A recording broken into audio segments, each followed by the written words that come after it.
Mateo, 20 kabanata. Ang kaharian ng langit ay maitutulad sa isang taong lumabas ng maagang maaga upang kumuha ng manggagawa para sa kanyang ubasan. Nang magkasundo na sila sa upa na isang salaping pilak sa maghapon, ang mga manggagawa ay pinapunta niya sa kanyang ubasan. Lumabas siyang muli na mag-aalas 9 ng umaga at nakakita siya ng iba pang tatayo-tayo lamang sa palengke. Sinabi niya sa kanila, "Pumunta rin kayo at magtrabaho sa aking ubasan, at bibigyan ko kayo ng karampatang upa." At pumunta nga sila. Lumabas na naman siya na mag-aalas 12 ng tanghali, at nang mag-aalas 3 ng hapon, at ganoon din ang ginawa niya. Nang mag-aalas 5 na ng hapon, siya'y lumabas muli at nakakita pa ng mga ibang wala ring ginagawa. Sinabi niya sa kanila, "Bakit tatayo-tayo lang kayo dito sa buong maghapon?" "Wala po kasing magbigay sa amin ng trabaho," sagot nila. Kaya't sinabi niya, "Kung gayon, pumunta rin kayo sa aking ubasan." Nang gumagabi na, sinabi ng may-ari ng ubasan sa kanyang katiwala, "Tawagin mo na ang mga manggagawa at bayaran mo sila magmula sa huli hanggang sa unang nagtrabaho." Ang mga nagsimula ng mag-aalas 5 ng hapon ay tumanggap ng tig-iisang salaping pilak. Nang lumapit ang mga nauna, inakala nilang tatanggap sila ng higit doon. Ngunit ang bawat isa'y binayaran din ng tig-iisang salaping pilak. Nang magkagayoy, nagreklamo sila sa may-ari ng ubasan. Sinabi nila, "Isang oras lamang nagtrabaho ang mga ito na huling dumating. Samantalang maghapon kaming nagtrabaho at nagtiis sa nakakapasong init ng araw. Bakit naman pinagpare-pareho ninyo ang aming upa?" Sumagot ang may-ari ng ubasan sa isa sa kanila, "Kaibigan, hindi kita dinadaya. Hindi ba't pumayag ka sa isang salaping pilak? Kunin mo ang para sa iyo at umalis ka na. Ano sa iyo kung ibig kong bayaran ang nahuli ng tulad ng ibinayad ko sa iyo? Wala ba akong karapatang gawin sa ari-arian ko ang aking maibigan? Kayo ba'y naiinggit dahil ako'y nagmamagandang loob sa iba?"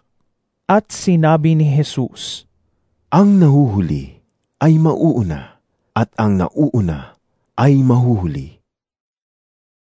Nang nasa daan na sila papuntang Jerusalem, ibinukod ni Jesus ang 12 alagad at sinabi sa kanila, "Pupunta tayo sa Jerusalem. Dooy ipagkakanulo ang anak ng tao sa mga punong pari at sa mga tagapagturo ng kautusan. Hahatulan siya ng kamatayan at ibibigay sa mga hintil. Siya'y kukutyain, hahagupitin at ipapako sa krus, ngunit muli siyang bubuhayin ng Diyos sa 3 araw. Lumapit kay Jesus ang asawa ni Zebedeo, kasama ang 2 niyang anak na lalaki. Lumuhod siya sa harapan ni Jesus upang sabihin ang kanyang kahilingan. "Ano ang gusto mo?"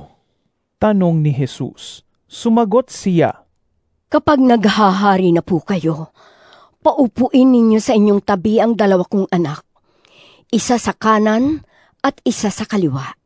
"Hindi ninyo nalalaman ang inyong hinihingi," sabi ni Jesus sa kanila. "Kaya ba ninyong tiisin ang hirap na malapit ko ng danasin?" Opo, Tugon nila. At sinabi ni Jesus, "Daranasin nga ninyo ang hirap na titiisin ko. Ngunit wala sa akin na pagpapasya kung sino ang mauupo sa aking kanan at sa aking kaliwa. Ang mga upuang iyo'y para sa pinaglalaanan ng aking Ama." Nang marinig ito ng 10 alagad, nagalit sila sa magkapatid. Dahil dito, pinalapit ni Jesus ang kanyang mga alagad at sinabi sa kanila, "Alam ninyo na ang mga pinuno ng mga hintil ay itinataas ang kanilang sarili bilang mga Panginoon sa kanila, at ang kagustuhan ng mga nasa kapangyarihan ang siyang nasusunod. Hindi ganyan ang dapat umiral sa inyo. Sa halip, kung nais ninyong maging dakila, dapat kayong maging lingkod sa iba. At kung sino man sa inyo ang nagnanais maging una, ay dapat maging alipin ninyo. Sapagkat maging ang anak ng tao ay naparito, hindi upang paglingkuran, kundi upang maglingkod at ialay ang kanyang buhay sa ikatutubos ng marami." Pag-alis nila sa Jericho, Si Jesus ay sinundan ng napakaraming tao.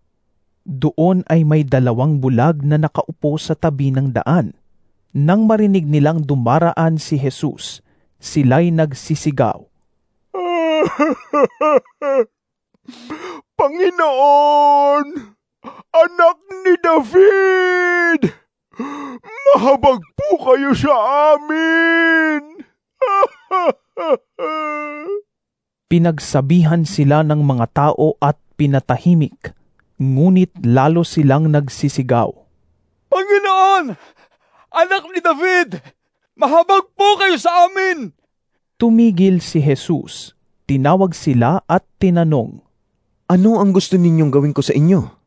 Sumagot sila. Panginoon, gusto po naming makakita. Nahabag si Jesus sa kanila at hinipo ang kanilang mga mata. Agad silang nakakita at sila'y sumunod sa kanya.